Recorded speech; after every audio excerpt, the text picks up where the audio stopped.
क्या खत्म होना चाहिए मानहानि का कानून? अभिव्यक्ति की आज़ादी के आधार पर सुप्रीम कोर्ट में 2015 में मानहानि के कानून के खिलाफ 25 याचिकाएं दायर की गई। इनमें राहुल गांधी के साथ दूसरे दलों के नेता भी थे। पिछले हफ्ते गुजरात की एक अदालत ने आईपीसी की धारा 499 के तहत दर्ज मामले में धारा 500 के तहत राहुल गांधी को अधिकतम 2 साल की सजा सुनाई। इस केस में शिकायतकर्ता ने धारा 504 के तहत भी मुकदमा दर्ज कराया था। इस कानून में भी अधिकतम 2 साल की सजा का प्रावधान है। इस फैसले के बाद मानहानि कानून एक बार फिर चर्चा में है और इसके कुछ पहलुओं पर सवाल उठ रहे हैं। आपत्तिजनक बात, भाषण, कार्टून या लेख आदि से मानहानि होने पर पीड़ित व्यक्ति जिला अदालत, विराग गुप्ता या हाईकोर्ट में मुआवजे का दावा कर सकता है। इसमें पीड़ित व्यक्ति को यह साबित करना होगा कि सामने वाले व्यक्ति की बातों की वजह से उसकी सार्वजनिक मानहानि हुई है। साबित होने पर अदालतें सजा सुनाती रही हैं, मगर राहुल गांधी के केस में कुछ वजहें हैं जो इसके फैसले की आलोचना हो रही है। सीआरपीसी की धारा 202 के तहत आपराधिक मामलों में मजिस्ट्रेट का क्षेत्राधिकार निर्धारित होता है। राहुल मामले में आपत्तिजनक भाषण कर्नाटक में दिया गया था। सवाल उठ रहे हैं कि यह मामला फिर सूरत की सीजेएम कोर्ट के अधिकार क्षेत्र में कहां से आ गया।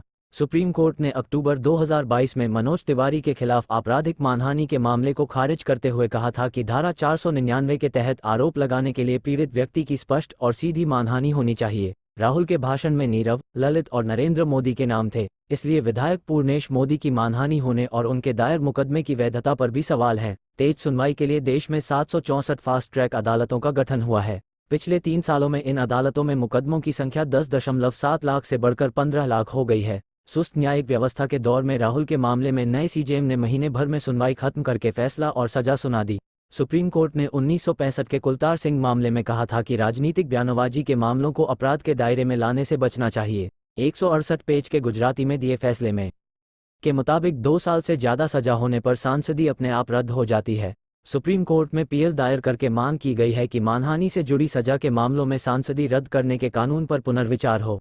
अभिव्यक्ति की आज़ादी के आधार पर सुप्रीम कोर्ट में 2015 में आपराधिक मानहानि के कानून के खिलाफ 25 याचिकाएं दायर की गई। इनमें राहुल गांधी के साथ दूसरे दलों के डॉक्टर सुब्रमण्यन स्वामी और अरविंद केजरीवाल जैसे नेता भी शामिल। 2016 में सुप्रीम कोर्ट ने कहा कि अभिव्यक्ति की आज़ादी पर अनुच्छेद 19(2) के तहत अनेक युक्तिसंगत प्रतिबंध हैं। अदालत के मुताबिक अनुच्छेद 21 के तहत हर व्यक्ति को सम्मान बनाए रखने का मौलिक अधिकार है। इसलिए कोर्ट ने आईपीसी की धारा 499 और 500 को तर्कसंगत बताते हुए आपराधिक मानहानि के कानून पर मुहर लगा दी। आलोचकों का कहना है कि ब्रिटेन, ऑस्ट्रेलिया और न्यूजीलैंड जैसे देशों ने इस कानून को रद्द कर दिया है, लेकिन भारत में आईपीसी की धारा 499 का एक्सप्लेनेशन 4 बहुत ही विस्तृत है, जिसके दुरुपयोग को रोकने के लिए कानूनी सबूत नहीं है। ऐसे में ये बहस और तेज होती जा रही है। लेखक सीनियर एडवोकेट हैं। काम रूम सुप्रीम कोर्ट के पुराने फैसले का जिक्र तो है, लेकिन इस मामले को अपराध में लाया गया। राहुल के खिलाफ आपराधिक मानहानि के 10 और मामले चल रहे हैं, लेकिन किसी और में उन्हें अभी तक सजा नहीं हुई।